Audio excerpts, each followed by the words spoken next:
今天我們修復一个不能算修復了吧，很小的一個問題啊。這個鍵盤用了有幾年，邊角的小膠墊掉了，我就想到哇，這不是正是水一切視頻的好機會嗎？這邊啊，它這個膠我清了一下，但是清的不太乾淨，兩邊放點99%的酒精，簡單的清理一下殘膠，這樣更美觀一些。其實你不清也無所謂，也不影響什麼。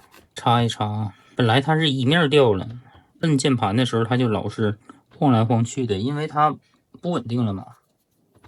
這邊本來它是沒掉的，我也給它拿下來了。為啥呢？擔心等一下重新粘膠的時候，它和之前的雙面膠的高度怕不一樣，這樣的話可能會影響手感，所以一起清除掉了。殘膠仔細的清理一下，這一步其實挺解壓的呀。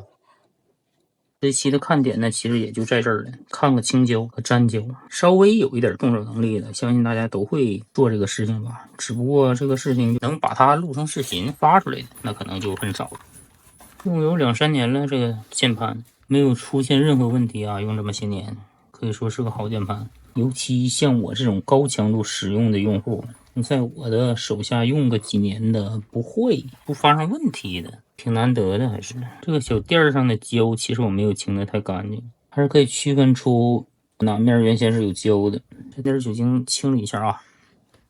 用酒精的好處是易揮發，我們塗完之後簡單的擦一擦，它自己就揮發掉了。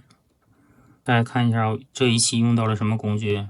小棉籤、雙面膠和清潔酒精。這個膠啊，大家可以破費一點，稍微的往外拉一點。這個看不出來，我清的膠清的挺乾淨啊，看不出來哪面是塗過膠的了，就把這個麻面膠了。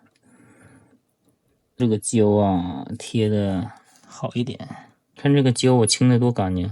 再找個剪刀，沿着它的邊緣剪一下，把剪刀順便做一下清潔。這樣你剪出來的膠邊角就沒有一些髒物，更加的耐用。都是小細節啊，發現沒？剪的時候啊，細點心吶，就還行吧。這兩個剪的，現在把它貼回去，可以了。貼回去之後，這回就穩了，就不晃了。不然的話，這個用的時候它老是晃晃去的。上邊這兩個啊，還是挺穩定的，所以就不去碰它。這一期就簡單到這裡了，喜歡的不要忘記訂閱這個頻道，並且點讚這個視頻。我是球場漫步，我們下一期再見。OK。